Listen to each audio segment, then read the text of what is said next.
Cardano is one of the most decentralized blockchains ever, and there's a couple ways that it does this. Today we're going to be looking at the EDI metric of decentralization for consensus and tokenomics, and we're going to dive into how Cardano is pivoting itself to be one of the more decentralized or most decentralized chains in the crypto ecosystem. Now, this EDI metric is a relatively new program that's just being started really by the University of Edinburgh, and what they're trying to do is analyze all of these different crypto projects, which is going to take quite a bit of time, but they're going to analyze them on a case-by-case basis and understand how their decentralization metrics fits into the broader scale of what decentralization should be in the crypto ecosystem. So really, some blockchains are accounts based, some are UTXO based. There's a lot of different factors that have to be enabled, and through the University of Edinburgh, as like a strange third party researching this, we can get decentralization metrics for consensus and tokenomics a lot more unbiased and a lot more fairly.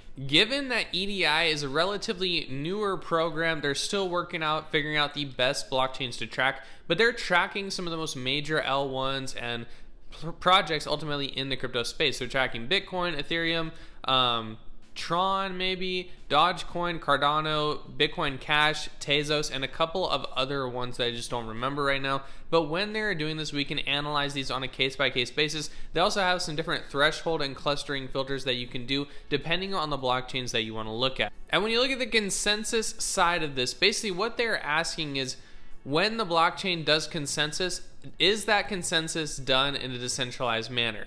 Are blocks being pushed to the chain, validated and verified on chain? Basically, like these transactions, are they being verified in a decentralized way in the consensus mechanism of said blockchain? So for Cardano specifically, we can go down the list here and we can look at the different types of consensus rating scales that they have for decentralization. I wrote a few down here. The Nakamoto coefficient, based on EDI, Nakamoto coefficient is one of the most well-known decentralization indexes, given its name brand. But the Nakamoto coefficient for Cardano, based on EDI, is 58. One of the highest of any that they have tracked currently. Other metrics that they're tracking are the Gini coefficient. Cardano is currently a 0.906.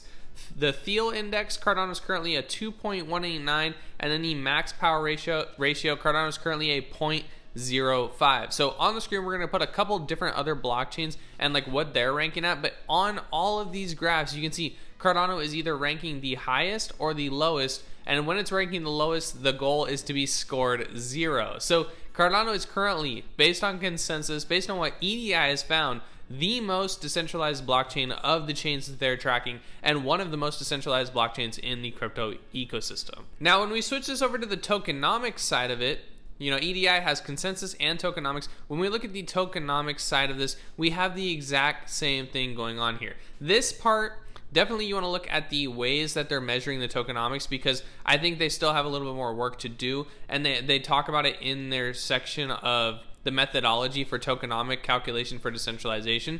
But basically what they're saying is accounts-based tokenomics are super easy to track right now. UTXO tokenomics are not so easy. So they're trying to do some multi-informed consensus on that tokenomic calculation, or multi-input tokenomics calculations, which isn't quite ready yet. So what I have done is I removed all thresholding filters and all clustering filters in order to get the accurate representation of where Cardano would be in the total of all of these chains. And when we do that, we see Cardano is still dominating in tokenomic decentralization, and its current numbers for the Nakamoto coefficient are 27,590. Its Gini is 0.95, its Thiel index is 5.365, and its max power ratio is 0.033. So definitely take a look at the tokenomics and how those are working. I expect EDI to keep developing in the future so we can get more accurate data. But based on this information, Cardano is still rocking tokenomics that are really, in my opinion, retail friendly. Now that we've put the data out in front of you, the big question, if you're still watching this video, is probably, how does Cardano do this? How is it so decentralized on consensus and tokenomics?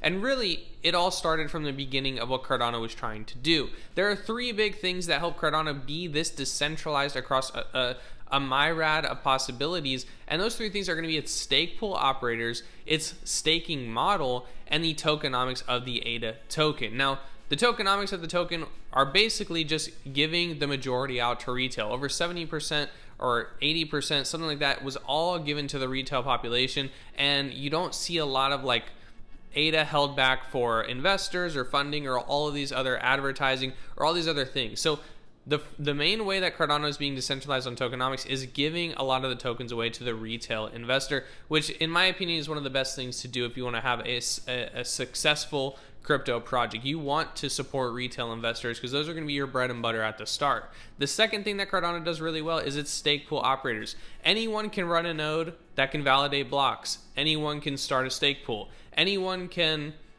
have the ability to buy the equipment or get the ADA or take a loan to get that ADA in order to run a successful stake pool minting block. So accessibility of stake pool operators is really important, and the cost to become a stake pool operator is not that far out of reach of many. So Cardano currently has over 3,000, getting close to 4,000 stake pools out there. Some have been retiring, some are opening. There's always movement of who's a good stake pool and who's not. But the fact that anyone can run a node to validate blocks on Cardano, anyone can run a stake pool, this is super important for decentralization, accessibility, and fairness, all right? The last thing that Cardano does really well to get these decentralization metrics is its staking model. The fact that you don't have to lock your ADA to stake means that your ADA really is your ADA. It's not locked up in a smart contract held by like the Cardano Foundation or any other thing, but the fact that you can stake liquid in your wallet or use Cardano DeFi while still staking to a stake pool operator, and you can decide when you want to change stake pool operators based on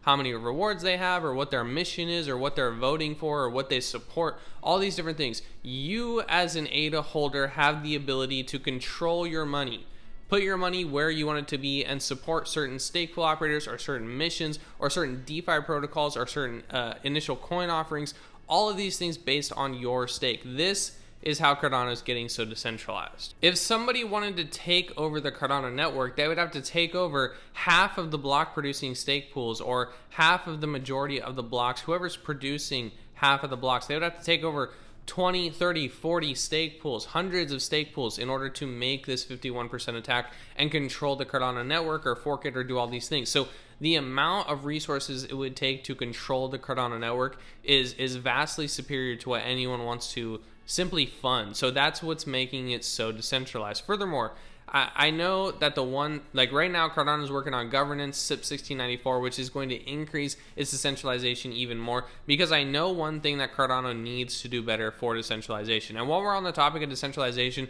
it's always important to point out, especially if you are a new watcher to this channel or a new investor in Cardano, the biggest thing Cardano has going against it for its decentralization right now is the 7 Cardano Genesis keys. Now, when Cardano was created, Genesis block was minted, 7 keys were given out, and it's like 3 were given to IOG, 3 to the Emergo Foundation, or like 2 to the Emergo Foundation and 2 to the Cardano Foundation, and 3 to IOG. So there are these keys out there, and in order to push a parameter chain to the Cardano, or a parameter change to the Cardano blockchain, all you need is 5 out of the 7 vote of the keys. Okay, what a parameter change means is simply like a block size increase.